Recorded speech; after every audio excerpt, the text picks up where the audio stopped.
Most of you guys right now are spending stupid amounts of supplements. Hundreds of pounds when it does fuck all for your physique. You're just following trends, thinking, oh, I'll take this, I'll take that. You don't even know what value it brings to the table. You just take it for the sake of taking it. So I'm going to take you through the supplements I recommend. I'm not saying they're going to be in order, because they're not. It's just supplements I recommend what I think give you the best return on investment, what you guys can leverage off. So my first go-to supplement, beef liver organs. Now these are like your multivitamins, but they have a lot more bioavailability, meaning you get a lot for what you pay for. Whereas when you pay for multivitamins, I don't even think most of the shit out there is actually legit in what they're selling. It's laced in synthetic shit, no good for our biology, and it's going to cause disruption. And we need like a sufficient amount of bioavailable copper, because if we don't have that, then the body can't possibly deal with unregulated iron. And it is essential for unregulated iron, because we need to constantly move this iron around the body. When it becomes stuck, this then dries up inflammation, which we call oxidative stress. This then creates a magnesium burn rate being faster, basically. And we're trying to maintain overall mineral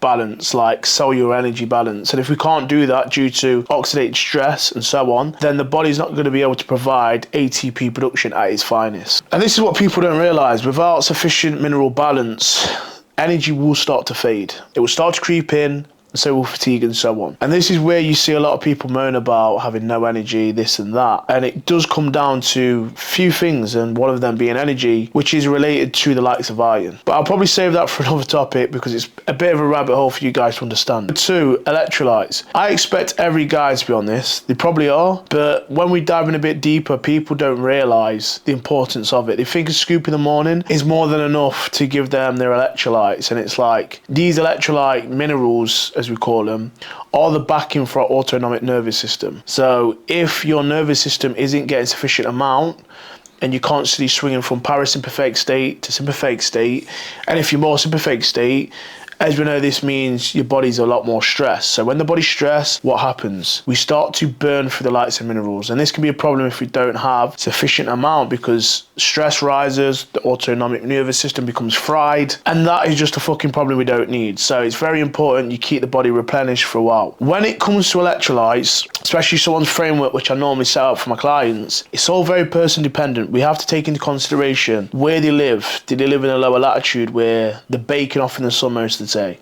They're going to be sweating more because hotter environment, warmer environment. We're going to be looking at the training, like the muscle mass. All these things come into account for when putting someone's framework in place for how much they need per day. But most guys, especially naturals, I think anywhere between 3 gram to 4 gram, or even 2.5 is a good starting base. Always start low, work your way up. But I know most people will probably tell you that, oh, taking too much salt is bad for you. It's fucking not. Taking too little salt is bad for you, because what happens is your body then increases water retention to compensate for low sodium, and then you turn into a water buffalo. You have other problems and so on. You need to understand is, if you have kidney problems, yes, a lot of salt is bad for you. If your son is actually optimally fine, a lot of salt is good for you. So that's what you need to understand, that not too much salt is going to do you any harm, but very little salt will actually do you more harm. So making sure you have sufficient amount within your electrolyte framework, especially sodium, then you'll be all right. Number 3, creatine. I'm sure you guys expected that. But when we look at creatine, we need to understand that not only is it for performance, there's shit ton of research, as we know. Creatine is the most studied one out of them all. But there's actually studies showing now that creatine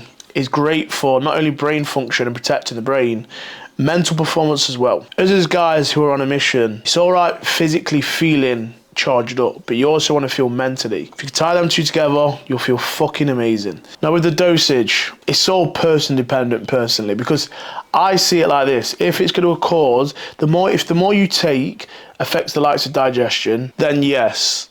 To us, we probably don't want to be taking it that high, because again, we need digestion, which is the heart and soul, for actually driving nutrients, absorbing that nutrients into the muscles as much as possible. So I would take your dosing as much as you can take. Anywhere from 15, I think, is a sweet spot. I think any more than that, potentially running risk of GI stress and so on. But again, go off what you can react from, because again, there's studies out there all the time, but then what works for you might not work for the next person and so on. And that's how you have to treat these things.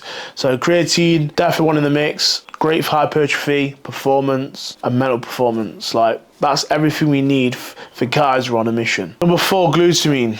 Now, I generally believe that this should be in everyone's day-to-day supplementation. Just because if you're a guy who is chasing down size, which means taking up a lot of calories, consuming a lot of calories, potentially you are running the risk of creating GI stress. So the way we can prevent that is taking glutamine. This will just set us up for the morning, set us up for the day. So it's basically tightening the gut barrier basically. So we can basically partition carbohydrates better, uptake nutrients better, absorb nutrients and raw materials better. So we're basically just making sure the food we consume, we're getting the most quality from it, and that is it. Because again, you never want to be eating just to keep shitting. It doesn't make any sense. It's quite important that we break down the food, use it, leverage off it, and just rinse and repeat. Number 5, boron. This again is massively overlooked, man. And it's sad because people would rather creatine gummies instead of this. Because it's not mainstream, people don't give a fuck about it. And they don't care enough to know, which I get. But once you understand what boron does, you'll be like, actually, I've changed my mind.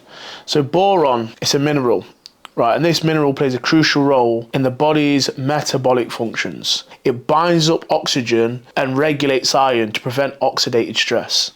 That to me is absolutely goated. And you're more than happy to fact check me, but it's all out there. You know, boron helps regulate the likes of estrogen, testosterone, vitamin D, and it actually increases magnesium absorption. So definitely a mineral that shouldn't be overlooked, and it should definitely be in everyone's day-to-day stack when it comes to supplements. Number 6, magnesium. I thought I'd leave the best till last. So magnesium is huge for our biology. It's something what should be included all the time. And I think the consumption is all person dependent again, because if you have more muscle, generally speaking, you're carrying more stress. Therefore, you'll probably be a lot more inflamed. So if you're a lot more inflamed due to the size you're carrying, you'll probably be burning through a lot more magnesium. So in order to compensate for that, you'd have to take a bit more. How I see magnesium, and I don't think people realize the importance, without magnesium, cells don't work. What you guys need to understand is magnesium stabilizes ATP and helps control calcium release and uptake. Say 10 mg of magnesium per 1 kg of body weight. I think that's reasonable. But again, guys, there's a lot to consider here. If you're a guy stressed, pretty overwhelmed most of the time, the first line of defense will be magnesium, which will be getting burnt. So very important you stay on top of that. Without enough magnesium, you're literally putting yourself in a hole. I'm telling you. Putting yourself in a hole, brother. You don't want to be doing that because contractions become inefficient, relaxation is impaired, CNS elevates, poor recovery, fatigue, and even your calcium release increases, which is a massive red flag. So it's very important you respect the likes of magnesium, have it on your side. Problem I see is low magnesium is often mistaken for CNS fatigue, overtraining, needing a deload. Fucking hell, like they've been training 6 weeks and you need a deload. When reality is you just have very low fucking magnesium. But the reality is, gents, the system itself just can't relax enough to basically repeat force. So over time, you get this cascade effect and the body just can't produce energy and keep to that same amount of capacity. Magnesium is not there to hype you up. It's literally to help you switch off, push you into a parasympathetic state, which is basically rest and digest. When you're in this state, you're able to drive adaptation so you can recover and basically repeat again further down the line. Constantly just doing that. But that is it. I'm hoping you've taken some knowledge from this and some value. If you have, give us a thumbs up. But other than that, gents, I'll see you on the next one.